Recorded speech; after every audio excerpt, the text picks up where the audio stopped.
So we just made it a standard that all of our sites, current and new, we just build into the plans to have an antenna on the roof. So we don't have to worry about the inside the building, particularly too because all of our new buildings, all the new building materials, particularly the hurricane glass, there's argon glass, that seems to really mess with the signal, the 5G signal. Maybe we can talk about that in the 5G discussion, but if there's different types of 5G that maybe are more penetrable through the new building materials than others, but we've noticed that on the new buildings that have a lot of glass, we have a big problem getting the cell signal, period, just even for voice. We go through those materials, and then we have to put a repeater on the roof. And low E glass? Is it the low E stuff? It is, yeah. That's typically going to cause, the higher the frequency, the more that's going to be a challenge. So your RF is, the closer you are, the more power will generate and push through obstacles. And obviously, the farther, higher the tower, and the lower the spectrum, or I should say, lower the spectrum will penetrate, but you're sacrificing capacity, right? Higher capacity spectrum gives you more, obviously, speeds and what you can throughput, but you need the tower much closer so you don't lose, you have power loss over distance, right? So if you got a close tower, and we'll have midband, every carrier will have midband on the tower, should get through the glass. As that tower gets farther away, that low E glass will start to toil. And then, like the 1,000-foot example he's talking about, that screen right there will block that stuff. And you got to have pure clean line of sight for millimeter wave type stuff. You will have wind and leaves get in the way, and it'll change season to season. So you got to consider those things, and I think you're probably right in trying to put the antenna in a clear on the roof, because as best we can, I mean, unless you give me a corner of your parking lot and let me build a 3-sector tower out there, it's going to be hard to have something predictable across every environment, basically. And the antenna on the roof solves our 5G data problem. Mm-hmm. But then, all of you know, if a customer walks into your store and they don't have cell signal, they start freaking out, right? So a solution for you potentially, because of the size of your footprints and you're doing store of the future and so forth, is looking at an in-building type of solution. That's what we started budgeting in by doing the in-building to where we're the private, cellular or boosters or whatever it is. Private and public on the same, infrastructure. So that can be good. Building that into our projects now. Is your warehouse a part of your store? Is that separate? In our headquarters, our flagship stores, yes, we have a 1 million square foot plus distribution center, and then typically have a big monster store attached to it. You connect the two LANs. Is it one data closet managing both from a network perspective? It's two, for everything's redundant back to two different sides of the building. Those type sites, to Dan, to your point, are prime target for the big set of solutions. As the square footage gets lower, we have to be really thoughtful, especially given all your sites. You want your consumers to have access, whether it's cellular or Wi-Fi. You're definitely going to keep your Wi-Fi environment. So how do we make it economical to carry both is where we try to think about it with you. Your big sites, though, makes it a lot easier for us to look at it a different way. I think, so even back to like this example right here, but looking at wireless as the sole primary connection, lifeline of that store,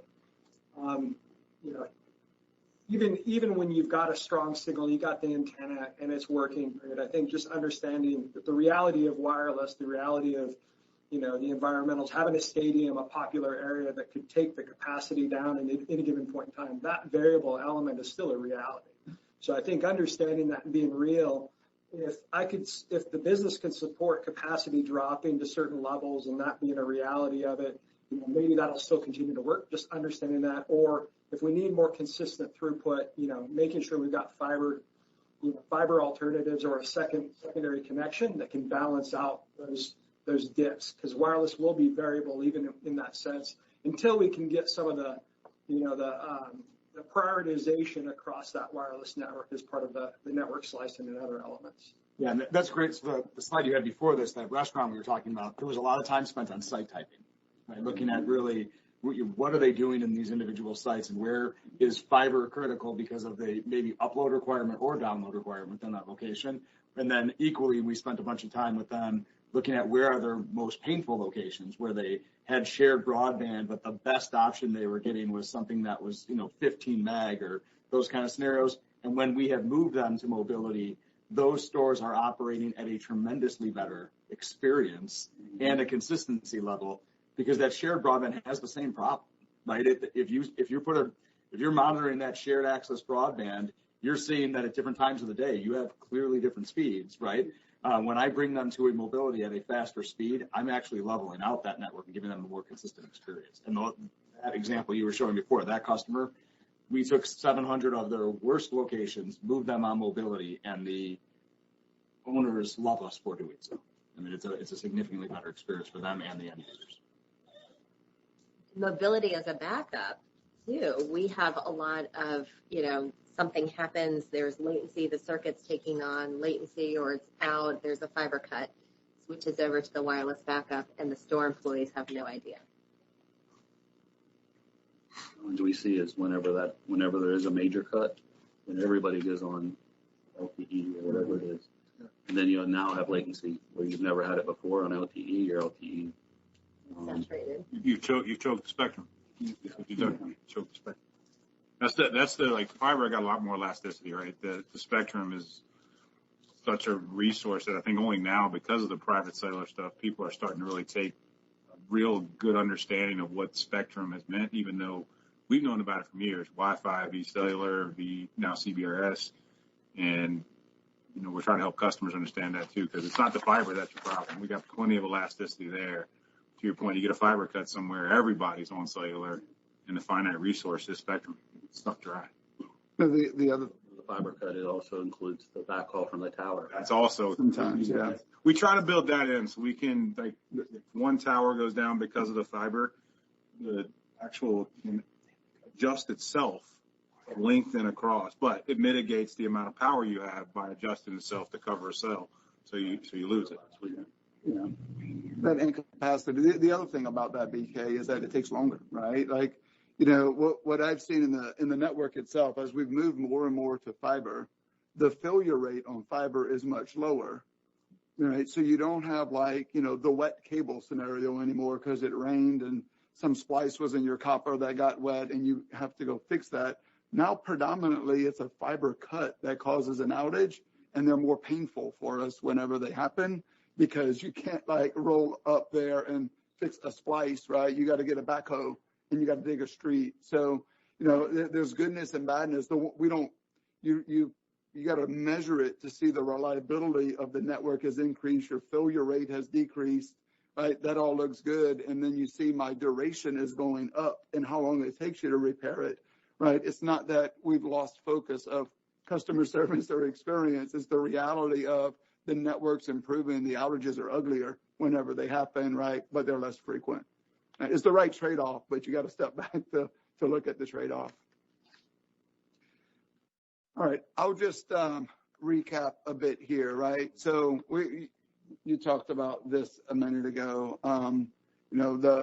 Several of you mentioned yesterday that your storefront is what you're investing in and how you're changing the technology within your storefront. We really believe fiber is going to help you do that, right? As the experience changes for your customers, right? You'll need to get fast, ubiquitous connectivity in order to help you achieve that. The human to machine mix within your physical stores. We were talking with Chef Kent yesterday around, restaurant business, of course, and he was talking about, he went to a restaurant here where the robot, remember him saying this, Ty? It's like the robot came up and said, I don't know exactly how I felt about that. I mentioned when I was in McKinney, there was a restaurant down there. Yeah, you've been to it? The robot kind of stops, right? But then somebody goes kind of to the front of the bar and takes the tray off of the robot and then, brings it out to us. So, I mean, that intersection is, certainly coming more, right? We want you to know, though, what I said about being ubiquitous, that our fiber, our 5G, we're deploying a lot into this network to make it better for you, right? That we know the fiber connection is better, it's more reliable. So, we'll keep partnering closely with you. We'll look at the copper to fiber migrations that we can do today. We'll look at where your sites are, let you know where we're coming so you can think about that from a planning perspective as well, partner closely with you to help you be successful. That is all for my presentation. I'm probably You're a bit early, but